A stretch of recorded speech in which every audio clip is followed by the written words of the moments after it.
हम लोग अंदर घुसे तो कार छू गई और एयर बैग खुल गया।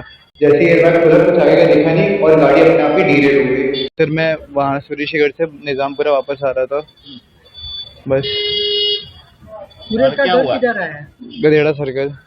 सोसाइटी का नाम? सोसाइटी का नाम नहीं पता सर। हम लोग स्कूटी से आगे आ रहे थे, एक क्योंकि कारेली बाग चौराहे पे चौकड़ी पे आप देखेंगे कि गड्ढा हुआ है, और हम लोग जब राइट लेने का स्पेस था उस टाइम एक स्कूटी थी और एक कार था। उसके बाद जैसे ही हम लोग अंदर घुसे तो कार छू गई और एयर बैग खुल गया। जैसे ही एयर बैग खुला कुछ आगे का दिखा नहीं और गाड़ी अपने आप ही डीरेल हो गई। कितनी स्पीड में थी गाड़ी? 50 की स्पीड में तो आराम से थी। सात बंदे नहीं दिखाई दिए? 7 बंदे थे ही नहीं उस टाइम, एक स्कूटी थी और एक कार थी, बंदे तो वहाँ पे थे ही नहीं। वही तो बात है, मुझे कुछ आइडिया नहीं। उसके बाद हम लोग सीधे आगे, कुछ पता ही नहीं चला क्या हुआ। वेल फाइनली अब वो लॉ स्टूडेंट भी अपना साइड ऑफ द स्टोरी बताए। जैसे ही उन्हें अरेस्ट किया गया एंड उनसे क्वेश्चंस पूछे गए कि भाई एग्जैक्टली हुआ क्या था उस दिन, तो उन्होंने क्लेम किया कि आगे एक स्कूटी और एक कार था एंड मैं वहां से राइट टर्न ले रहा था, but there was a pot hole. तो जैसे ही हमारा कार दूसरे व्हीकल को स्लाइटली टच किया, एयर बैग सडनली ओपन हो गया एंड मेरे को कुछ नहीं दिख रहा था and the car went out of control. हम लोग अप्रोक्सीमेटली 50 किलोमीटर पर आवर की स्पीड में चल रहे थे एंड उस टाइम पे रोड में कोई पेडेस्ट्रियंस नहीं थे, just a scooter and a car. फिर जब उनसे पूछा गया कि क्या वो अल्कोहल कंज्यूम किए थे, तो वो जवाब दिए नो, मैं कोई पार्टी वगैरह में नहीं गया था। आई वेंट फॉर होली का दहन and was not drunk. Then वो विक्टिम्स के फैमिली के बारे में बात करते हुए कहे, मुझे पता चला कि एक women has passed away and कुछ लोग इंजर हुए। मैं विक्टिम्स के फैमिली से खुद मिलना चाहूंगा, it is my fault and वो लोग जो चाहेंगे वो होगा। के घर अपने पार्टी किया था? नहीं, कुछ नहीं किया था, सीधे वहाँ से निकला, उसको छोड़ा था, वो होलिका दहन के लिए हम लोग गए थे। तो आपने दारू किया था? नहीं, कुछ नहीं पिया था मैंने। गांजा कहाँ लिया था? सर मैंने कहीं कुछ नहीं किया था।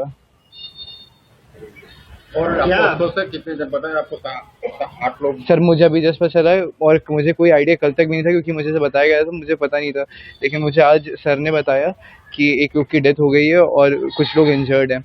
और ऐसा दुख मनाने का ऐसा कुछ नहीं सर। मैं सबसे पहले उनकी फैमिली से मिलना चाहूँगा, क्योंकि मेरी गलती है। अगर वो चाहेंगे कि जो वो चाहेंगे वही होना चाहिए। अपने पिताजी क्या करते हैं? सर मेरे पिताजी बिजनेसमैन है। कहाँ पे? वो बनारस में ही है। क्या बिजनेस है? हम लोग का नल का बिजनेस है। नल का बिजनेस। नल? और मदर क्या करती है? मदर हाउस वाइफ है। क्या नाम है उनका? मम्मी का नाम टीना है।